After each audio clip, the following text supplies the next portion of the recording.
Hey there, worship team. Welcome to another Monday edition of the Weekly, and thanks for joining us today for this update video. We've got a big week ahead of us. There's a lot coming our way this week. Of course, it's Easter, and that means that this weekend's going to be a little bit out of the ordinary.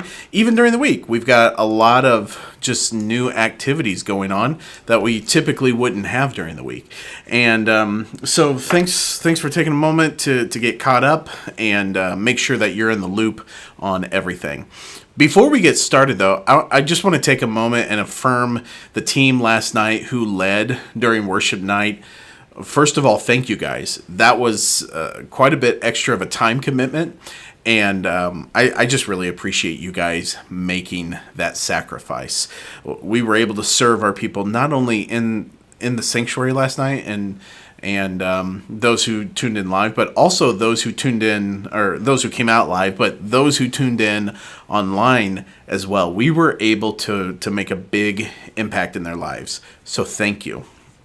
And I just want to reiterate with worship nights how much of a priority that they are for our team, for our church, for the people that we're serving, because it's important that we sing songs together and that we have songs to sing together. But not only that we have songs, but that we are intentional as a community of singing them together. Together is the important part there.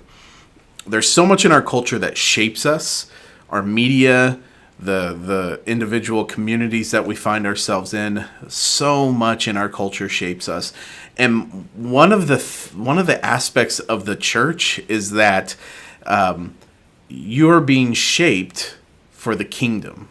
You know, if you follow Christ, you've already been initiated into his kingdom, and you are being a part of bringing it on earth as it is in heaven, and you're seeing that outworked in your life.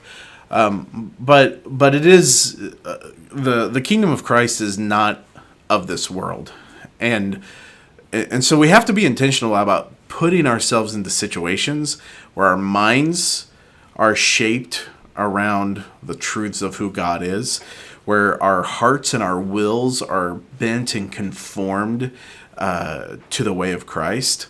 And worship night is just one of the ways that we do this. Now, it's not the only way, and it's not like the apex and the ultimate goal toward which we want everybody to attain.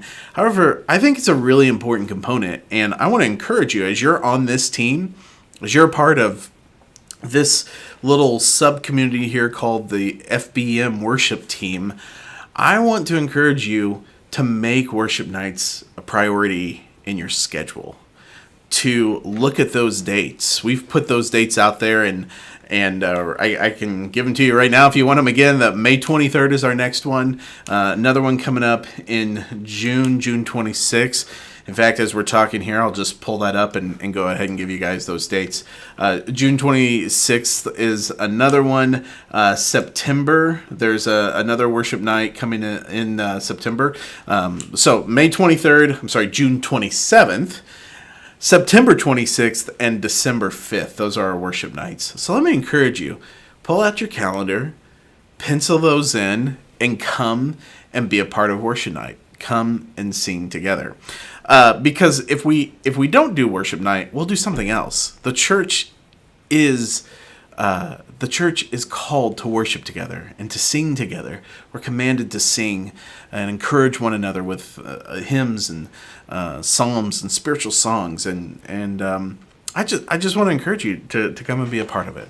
Come, be shaped by the truth of who God is, be shaped by the gospel, but be encouraged by hearing the truth of God sung and spoken over your life. I hope you were encouraged last night. I hope those of you who were able to come out and be a part of it, I hope that you were encouraged and that your mind is set and focused toward Holy Week as we're going through that. And those of you who watched online, of course, as well, I hope that was a great experience for you. Okay, well, so we are in the week of Holy Week, and that means Maundy, Thursday is coming really quickly in just a few days here. I want to remind you that our service times are 5, 6, 7 o'clock, and 8 o'clock p.m. If you have your heart set on 8 o'clock p.m., run to some type of device and get registered for that service. That service doesn't have a ton of people signed up for it, and we may be moving some things around with that. So if that's the service that you really want, go ahead and go sign up, because we'll do it if we've got enough people signed up for it. So go take a look at that. All of the times are still available. There are still open slots. I've actually put a link again underneath this video in the description for you to go and check that out. So do make that a priority to get signed up for Monday, Thursday right now, right as you're watching this, okay? Second thing, I want to go through the service for this weekend, but before I do that, I want to walk through what the schedule is going to look like. Now, all of this is in Planning Center. I'm just going to bring up a little graphic here for you to take a look at this. All of this is in Planning Center, and if you bring it up on your app, which the right two columns right there on your screen, that's in your app.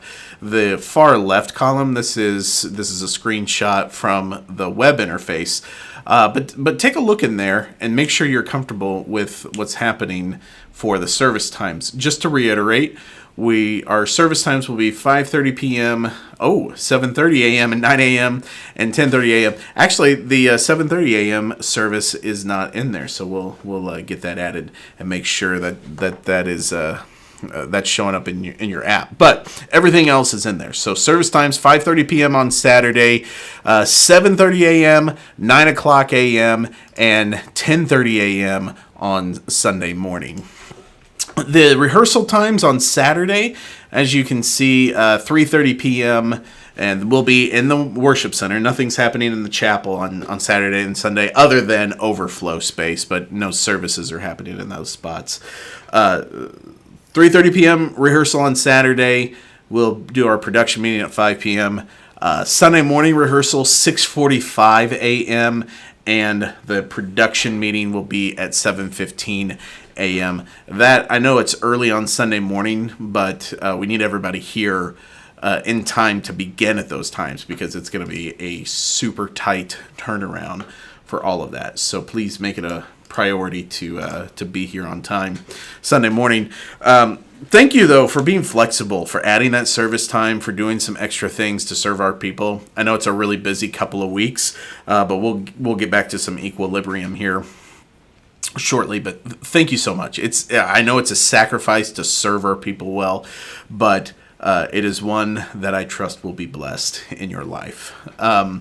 The other thing that I wanted to mention, Saturday night, we'll have some snacks backstage and up in the production booth as well. We'll also have, Sunday morning, we're going to bring in some donuts for breakfast backstage, both there and up in the production booth. So we won't have like full meals by any means, but we'll have some food to at least fill in the gaps, so to speak, with all the extra stuff you guys are doing. All right, I believe that is everything for Easter morning. One other thing that I want to mention with Easter that kind of reminded me, talking about Saturday night service. Those of you who do serve on Saturday night, we're actually, for the summer, going to be putting Saturday night service. We're going to hit pause through the summer with Saturday night service. So we will our last service will be Saturday, May 22nd. So beginning Memorial Day weekend, which is the 29th and 30th of May, beginning that weekend, there will be no Saturday night service through Labor Day in the fall. So just FYI, those of you who serve on Saturday night, if you don't serve or attend on Saturday night, then nothing's really gonna change. We'll continue to do 9 and 10:30 on Sunday morning, and rehearsals, of course, at 7 a.m. During those times. Okay, final thing for today, and that is Blockout Dates. I'm here with my bi-monthly Blockout Date reminder for you. And that is starting next week, starting next Monday. We're going to be sending out emails asking for blockout dates. But if you want to get ahead of the curve, go ahead and hop into Planning Center right now and put in any blockout dates you know that you have coming up. I didn't link to it, but we have tons of blockout date tutorial emails or tutorial videos that we've shot and published over the years. Typically, we link to it. If you need instructions on blockout dates, just comment below this video and I'll post a link to it. If you don't need them, then I won't worry about it. But yeah, just let me know. We've got plenty of resources if you don't know how to do blockout dates. If you do know how to do blockout dates, go ahead, hop in there right now. Make sure that your blockout dates are available and that your team leaders can see those. It really makes their life easier, and it ensures that we don't schedule you for any weekends that you are scheduled elsewhere. Okay, well, it's going to be a great week, really good weekend, and I'm excited for all that's ahead. If you guys have any questions, leave them in the comments below. Otherwise, we will see you Thursday night, and then this